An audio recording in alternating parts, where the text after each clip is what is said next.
В этом видео вы узнаете про книгу Гэри Чепмана «5 языков любви», что предлагает нам автор и как я, психолог, рекомендую вам применять дальше знания, полученные в этой книге.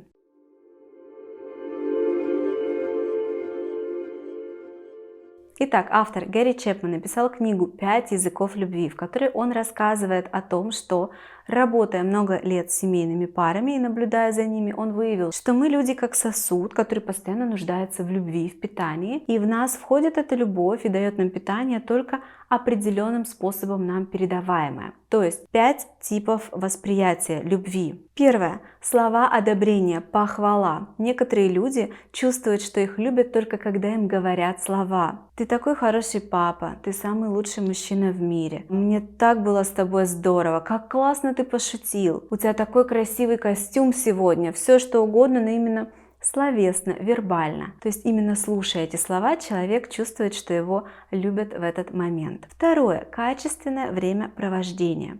Ходить вместе на прогулки, смотреть вместе фильмы. А может быть, у вас есть какое-то хобби одно на двоих вместе, которое вы делаете. И именно в эти моменты, возможно, ваш партнер чувствует, что между вами любовь, что вы его любите. Третье. Подарки. Очень много людей, и вы, наверное, сейчас точно кого-то вспомните из ваших знакомых, очень любят получать подарки. И в этот момент они чувствуют, что их любят, что им дают внимание. Следующий, 4 пункт. В книге он называется «Акты служения», но я бы переименовала его в «Помощь». Это больше понятно для нас сегодня. То есть некоторые люди чувствуют, что их любят, когда им помогают. Когда им где-то сложно, они знают, что они могут прийти к партнеру в любой момент, попросить помощи, и он всегда готов им помочь. Кстати, таким людям, которые воспринимают любовь через акты помощи им, наверное, часто притягиваются спасатели в партнеры.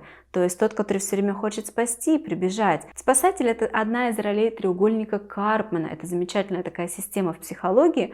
У меня есть видео на эту тему. Если вы на слове «спасатель» навострили ушки и вам показалось, что это про вас, вам полезно будет посмотреть. Итак, следующий, последний акт любви, проявление любви — это прикосновение.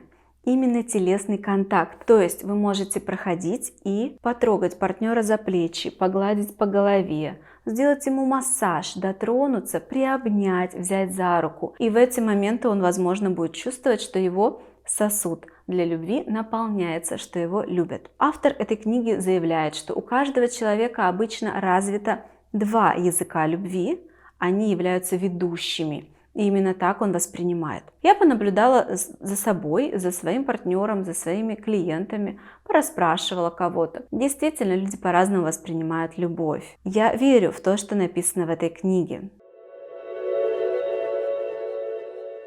Дальше давайте разберемся, что же делать с этой полученной информацией и как ее применить на практике. Книга достаточно легкая в чтении, поэтому я правда рекомендую вам ее прочитать. Ее будет очень легко прочитать, здорово, может быть, даже перед сном ее почитать. Она правда легкая, но у меня были на нее большие ожидания. Они так много везде упоминают ее, что она бестселлер. Я думала, что она действительно решит какие-то мои задачи так глобально. Информация эта оказалась полезна, безусловно. Я стала замечать больше себя, анализировать, почему я в какие-то моменты расцветаю, чувствую, что меня любят, а в какие-то нет.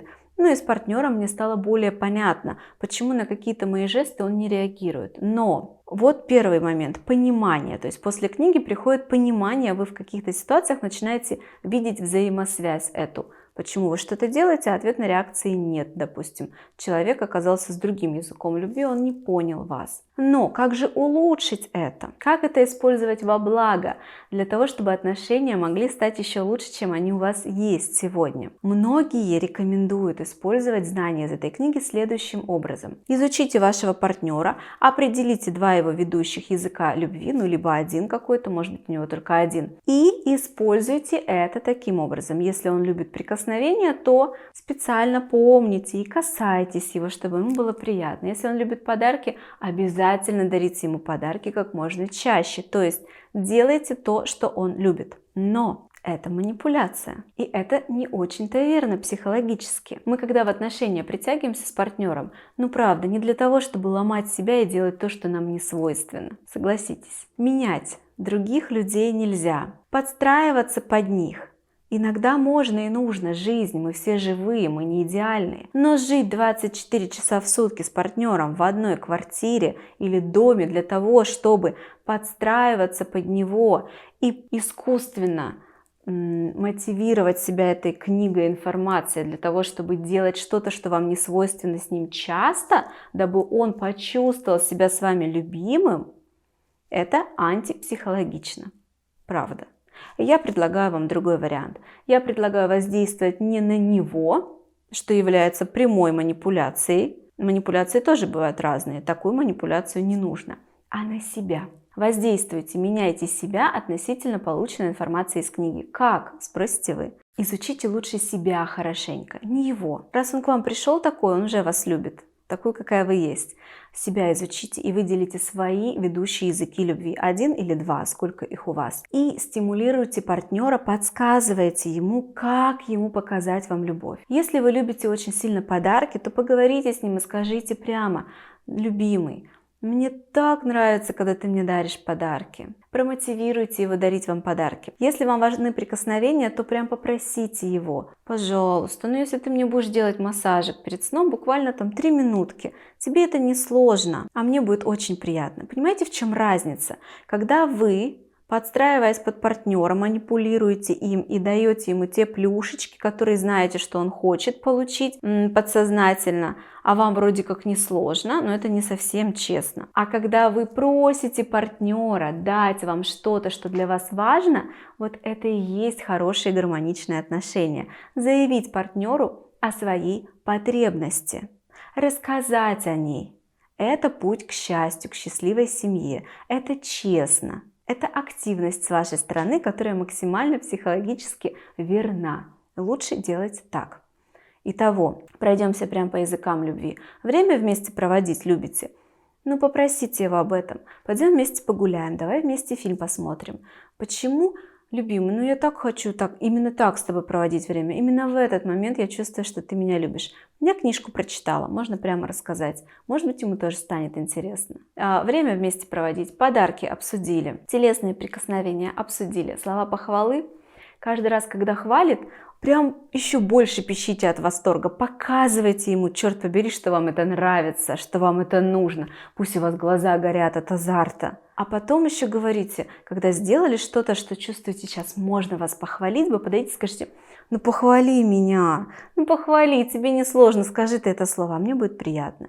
Месяц так себя с ним поведете, он адаптируется к вам сам и будет вам давать любовь именно в той форме, в которой вы хотите ее принять. Еще в конце скажу такое интересное наблюдение, что, безусловно, эти языки любви формируются из нашего детства. Когда будете анализировать себя, чтобы вам было проще и быстрее это заметить, просто вспомните, в какие моменты из детства вы чувствовали, что мама с папой вас особенно любят. У меня, например, основной язык любви – это когда мне помогают. Я была удивлена. Чем было еще полезно прочитать эту книгу, я даже не задумывалась об этом раньше никогда.